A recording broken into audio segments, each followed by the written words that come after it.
قالت امرأة عمران رب إني نذرت لك ما في بطني محررا تقبل مني إنك أنت السميع العليم۔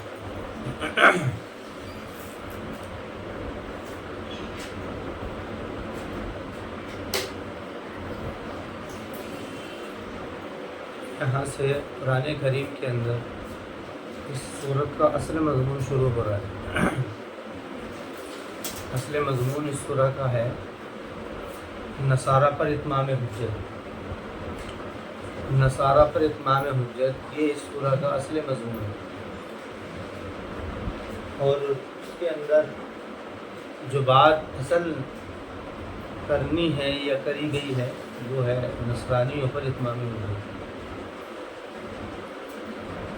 بات کو بالکل وہاں سے شروع کیا ہے جہاں سے عیسیٰ علیہ السلام کی بنیاد ہے۔ تو کہہ رہے ہیں کہ عمران کی بیوی، جبکہ کہا عمران کی عورت نے۔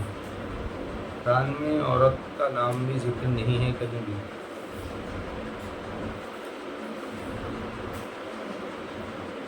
بس حضرت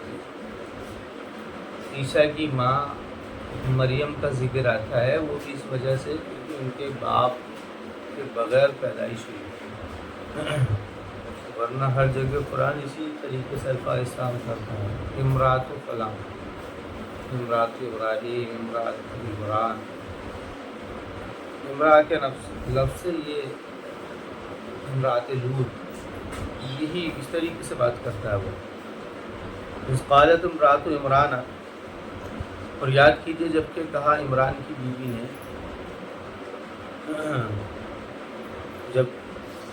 جب کا واقعہ ہے جب ان کی عمر ہو چکی تھی اور ان کی خواہش تھی کہ کوئی ایک لڑکا پیدا ہو اور جو وہ اللہ کے راستے کے لیے دے اور وہ اللہ کے دین کا کام کرے، یہ ان کا اپنا ان کا یہ نظریہ تھا اور اپنا ان کا یہ ارادہ تھا۔ اس نیت سے انہوں نے یہ ارادہ کیا، یا ربی انی نذرت لک ما فی بطنی محررا، اور اس طریقے سے دعا کی کہ رب میں نے نظر مانی ہے ما فی بطنی، جو میرے پیٹ میں ہے، محررا کہ میں اس کو آزاد کروں۔ محررا یہ ایک اصطلاح تھی اس دور میں، محررا کہہ کر کے اس کو اولاد کو دین کے خاطر وقف کرنے کی اصطلاح تھی محررا۔ ما فی بطنی محررا مطلب خالص دنیا کی مشغولی سے بچا کر کے بیت المقدس کی خدمت کے لیے۔ بیت المقدس باقاعدہ ایک مذہبی حیثیت حاصل تھی بنی اسرائیل کے اندر، تو انہوں نے یہ نظر مانی، فتقبل منی انک انت السمیع العلیم، تو آپ قبول کیجئے میری طرف سے کہ بے شک آپ سننے والے جاننے والے ہیں۔ یہاں سے قرآن کریم حالانکہ حضرت مریم کی، حضرت عیسیٰ علیہ السلام کی بنیاد کو ذکر کر رہا ہے، عیسائیوں کی، نصرانیوں کی، کیونکہ ان کی بنیاد پر ہی انہوں نے اپنا نام نصرانی رکھا تھا۔ لیکن یہاں پر اس کے ساتھ ساتھ میں کہ ذمہ داری ایک ماں کی کیا ہوتی ہے اولاد کو لے کر کے، تربیت کیسے ہوتی ہے، اولاد کی تربیت کیسے ہوتی ہے، یہ اس کا بیان ہے۔ تو وہ عیسیٰ علیہ السلام کی پیدائش، کیونکہ عیسیٰ بھی حضرت مریم کے بیٹے ہیں، تربیت کا انداز کیا ہوتا ہے، اس کے لیے کیا کچھ ہوتا ہے، اس کا بیان ہے۔ تو ماں نے یہ نیت کی تھی کہ جب وہ حمل پیٹ کے اندر تھا تو میں نے اس کو دین کے لیے وقف کرنے کی نیت مانی، منت مانی۔ نظر کہتے ہیں منت ماننے کو، وقف کر دینا دین کے خاطر۔ فتقبل منی انک انت السمیع العلیم، کہ تو سننے والا ہے، جاننے والا ہے، یعنی جو میں کہہ رہی ہوں وہ تو سن رہا ہے، اور جو میری نیت ہے اس کو بھی تو جان رہا ہے۔ مطلب نیت میری اخلاص میں چاہتی ہوں اس کو تو اپنے دین کے لیے قبول فرما۔ فتقبل منی انک انت السمیع العلیم۔ اور اس دوران میں ہی ان کے جو شوہر تھے عمران، ان کا انتقال ہو گیا، ابھی پیدائش نہیں ہوئی تھی بچے کی، کیا ہونا ہے، عمران جو ہیں ان کا انتقال ہو گیا۔ فلما وضعتھا، پھر جب انہوں نے اس کو جن دیا، ہا ضمیر کا مرجع، ہا جو ہے یہ مؤنث کی ہے، مطلب کوئی لڑکی جنی، اور وہ کون تھی؟ مریم۔ جب انہوں نے ایک لڑکی جنی اور ان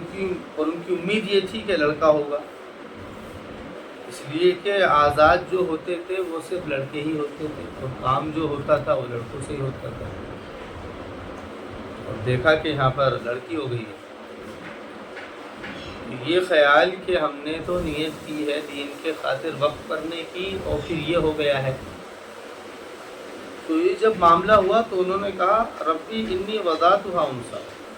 رب میں نے اس کو رکھا ہے یعنی جنا ہے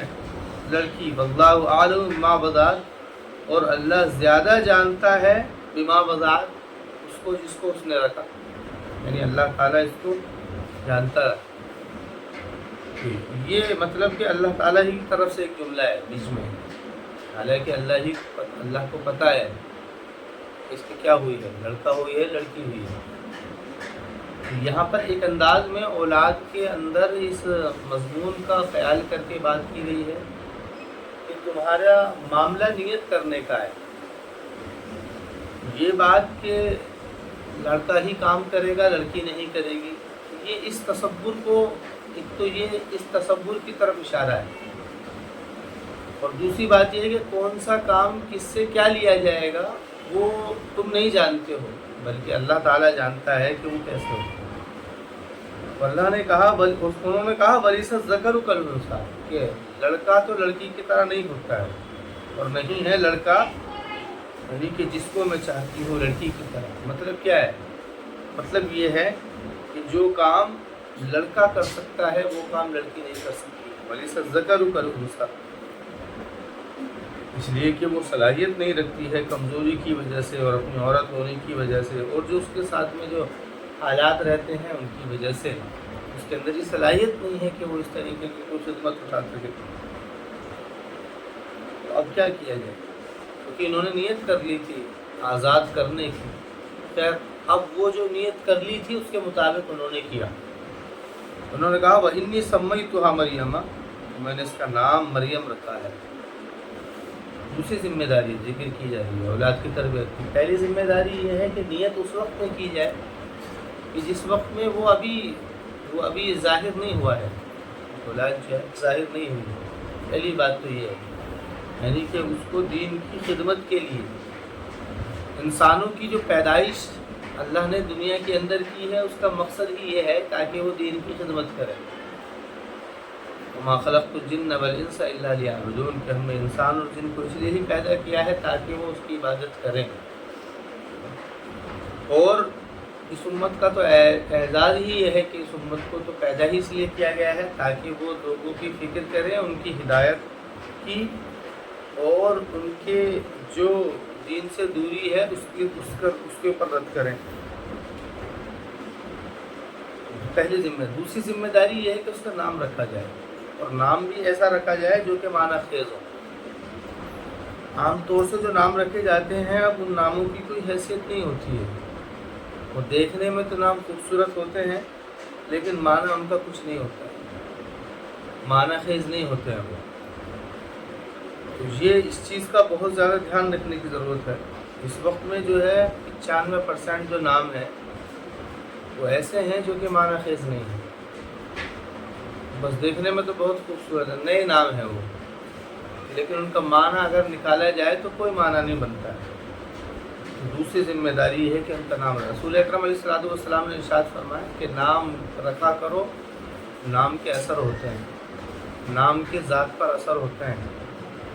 جیسا نام ہوگا ویسا ہی ذات کے اوپر اثر ہوگا اس کا۔ وَإِنِّي سَمَّيْتُهَا مَرْيَمَ، انہوں نے کہا میں نے ان کا نام مریم رکھا ہے۔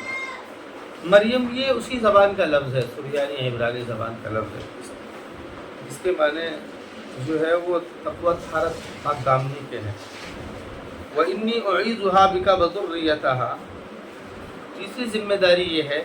وَإِنِّي أُعِيذُهَا بِكَ، اور میں اس کی پناہ، اور میں آپ کی پناہ میں دیتی ہوں، یعنی اللہ تعالیٰ تیری پناہ میں اس کو دیتی ہوں میں، اور اس کی ذریت کو من الشیطان الرجیم، شیطان الرجیم میں۔ تیسری ذمہ داری وہ اہتمام ہے، والدین کا وہ اہتمام ہے اولاد کی تربیت کا۔ خالی نیت کر دینا اور نام رکھنے سے بات نہیں ہوگی، بلکہ اس کی پرورش جو ہے وہ تربیت کے ساتھ میں کی جائے گی۔ جیسے جیسے وہ بڑھ رہا ہے ویسے ویسے اس کی تربیت کا پورا خیال کیا جائے۔ اور یہ برابر دعا جو یہ چل رہی ہے ان کی کہ میں پناہ میں دیتی ہوں، یہ ان کی تربیت کو پیش نظر رکھ کر کے، وہ تربیت بھی ہو رہی ہے، تربیت پیش نظر ہے، اس لیے دعا ہو رہی ہے کہ جب تربیت پیش نظر ہوتی ہے تو پھر اولاد کے لیے دعا کرتے ہیں والدین۔ اولاد کے لیے غیر معمولی پھر دعائیں ہوتی ہیں اگر تربیت پیش نظر ہوتی ہے، اور اگر تربیت پیش نظر نہیں ہوتی ہے تو پھر دعا ہوتی نہیں ہے۔ پھر کیا ہوتا ہے، پھر اگر وہ غلطی کرتا ہے تو اس کے لیے پھر اس کو کوسنا ہوتا ہے، حالانکہ ابھی اس کے اندر وہ صلاحیت نہیں ہے وہ کسی بات کو سمجھ سکے۔ تربیت کی جائے اس طور پر تو میں اس کو پناہ میں دیتی ہوں، اور اس کی ضروریت کو تربیت کی جائے اس طور پر کہ دعا کی جائے اور دیکھا جائے۔ میں نے شیطان الرجیم، رجیم کہتے ہیں رجم، جس کو پتھر مار کر کے ہلاک کر دیا گیا ہو، کیونکہ شیطان بھی کیا ہے، رجیم ہے، اس کو اللہ تعالیٰ کی بارگاہ سے مار مار کر کے بھگایا گیا تھا، اس کو نکالا گیا تھا۔ اور یہ اعجاز تھا حضرت مریم کا، حدیث میں بھی آتا ہے کہ جتنے بھی بچے پیدا ہوتے ہیں ان بچوں کو شیطان اپنا نشانہ بناتا ہے پیدا ہوتے ہی، مگر حضرت مریم کے اوپر اس کا وار نہیں چل سکا، یہ اللہ تعالیٰ کی طرف سے ان کی حفاظت کی گئی ہے۔ اور آپ نے فرمایا کہ جتنے بھی بچے پیدا ہوتے ہیں وہ چلاتے ہوئے روتے ہیں، لیکن مریم جو تھی اور ان کا بیٹا مطلب حضرت عیسیٰ، یہ روتے ہوئے پیدا نہیں ہوئے تھے، شیطان کا ان کے اوپر بس نہیں چلا تھا۔ فَتَقَبَّلَهَا رَبُّهَا بِقَبُولٍ حَسَنًا، تو اللہ تعالیٰ نے اس کو قبول کر لیا، بِقَبُولٍ حَسَنًا، اچھی طریقے سے قبول کرنا، یعنی ماں کی طرف سے جب ماں کا یہ غیر معمولی کوشش دیکھی تو وہ ماں اپنے اولاد کے لیے ایسی فکر مند ہے تو اللہ تعالیٰ نے قبول کر لیا، دین کے کام کے لیے قبول کر لیا۔ وَأَنبَتَهَا نَبَاتًا حَسَنًا، اور ہم نے ان کو اگا دیا، اگانا اچھی طریقے سے اگانا، مطلب کیا ہے، مطلب یہ ہے کہ جس طریقے سے پیداوار ہوتی ہے خوبصورتی سے، ایسے ہی حضرت مریم کی پیدائش ہوئی، اور ہم نے ان کو مطلب ان کی پرورش کے اندر جیسے جیسے وہ بڑھ رہی تھی ویسے ویسے وہ اعلیٰ صفات صلاحیتوں کی وہ مالک ہوتی جا رہی تھی، مطلب اچھی طریقے سے۔ اور دوسری بات یہ تھی کہ ان کی جو ایک چیز ان کے ساتھ میں غیر معمولی اہتمام یہ ہوا کہ وہ مطلب کہ جیسے کہ پیدائش ہوتی ہے، پیدائش ہونے کے بعد میں بچے کی پرورش 1 سال کے اندر جو ہوتی ہے وہ ان کے ساتھ میں مہینے اور دنوں کے اندر ہو رہی تھی، ان کی جو بدن کی جو نشو و نما ہو رہی تھی وہ اس طریقے سے ہو رہی تھی، بہت جلدی سے ان کی بدن کی نشو و نما ہو رہی تھی، مطلب کہ عمر بدن کے اندر تقویت پیدا ہو رہی تھی۔ فکفلها زکریا، تو زکریا علیہ السلام نے پھر ان کی کفالت کی، یعنی زکریا علیہ السلام نے پھر ان کی کفالت کری۔ کلما دخل علیہا زکریا المحراب، مطلب بیت المقدس کے لیے وہ ان کو چھوڑ گئی تو وہ حضرت زکریا علیہ السلام نے ان کی کفالت شروع کر دی، وہ انہیں کے پاس میں رہنے لگے اور ان کو بیت المقدس کے لیے چھوڑ دیا گیا۔ کہتے ہیں کہ کلما دخلا، کہ جب بھی زکریا علیہ السلام ان کے پاس محراب میں آتے، محراب کیا تھی، محراب جو ہے مسجد کے اندر وہ ایک چھوٹے چھوٹے کبے سے بنا دیے جاتے تھے، جیسے کہ آج بھی ہوتی ہے، صفیں ہوتی ہیں الگ الگ، لیکن پہلے وہ باقاعدہ وہ محراب کی شکل میں بنائی جاتی تھی، اس کے اندر لوگ بیٹھتے تھے اور بیٹھ کر کے وہ اس کے اندر یکسوئی حاصل ہوتی تھی، وہ دونوں طرف سے جیسے محراب کی شکل میں وہ بنی ہوئی رہتی تھی، دیوار ہوتی تھی دونوں طرف سے جس سے ادھر ادھر والا ایک دوسرے کو نہ دیکھ سکے، اس میں یکسوئی ہوتی تھی، وہ بیٹھ جاتے تھے اس کے اندر، خالص اس کے اندر پھر اللہ کی عبادت کے لیے وہ بیٹھا کرتے تھے۔ تو یہ کہتے ہیں کہ جو محراب ان کے لیے متعین کر دی گئی تھی، کیونکہ لڑکی تھی ایک الگ ایک سائڈ میں کو بنا دی گئی تھی، تو وجدہ عندہ رزقا، تو وہ ان کے پاس میں رزق آتے تھے، جب بھی جاتے تھے تو وہاں کچھ نہ کچھ کھانے کو رہا ہی کرتا تھا۔ قال یا مریم، تو زکریا نے کہا انا لکی ھذا، اے مریم یہ تمہارے پاس میں کہاں سے آتا ہے، یہ کھانے کے لیے رزق تمہیں کون دے کر کے آتا ہے، کیونکہ لانے والا تو کوئی تھا ہی نہیں، یہی لانے والے تھے، یہی دیکھ بھال کر رہے تھے۔ انہوں نے یہ کہتی ہیں قالت هو من عند اللہ، بچپن ہی میں انہوں نے کہا کہ هو من عند اللہ، کہ وہ اللہ تعالیٰ کی طرف سے۔ یہ ہے تربیت کی حد یہ ہے وہ کہ بچہ بچپن میں ہی وہ جو بھی اس کے پاس آ رہا ہے وہ اس کی نسبت اللہ تعالیٰ کی طرف سے کرنے لگے۔ قالت هي من عند اللہ، تو انہوں نے کہا کہ یہ اللہ تعالیٰ کی طرف سے ہے۔ ان اللہ یرزق من یشاء بغیر حساب، اور اللہ تعالیٰ رزق دیتا ہے جس کو چاہتا ہے بغیر حساب۔ تربیت جو ہے، تربیت کی حد یہ ہے کہ بچہ بچپنے کے اندر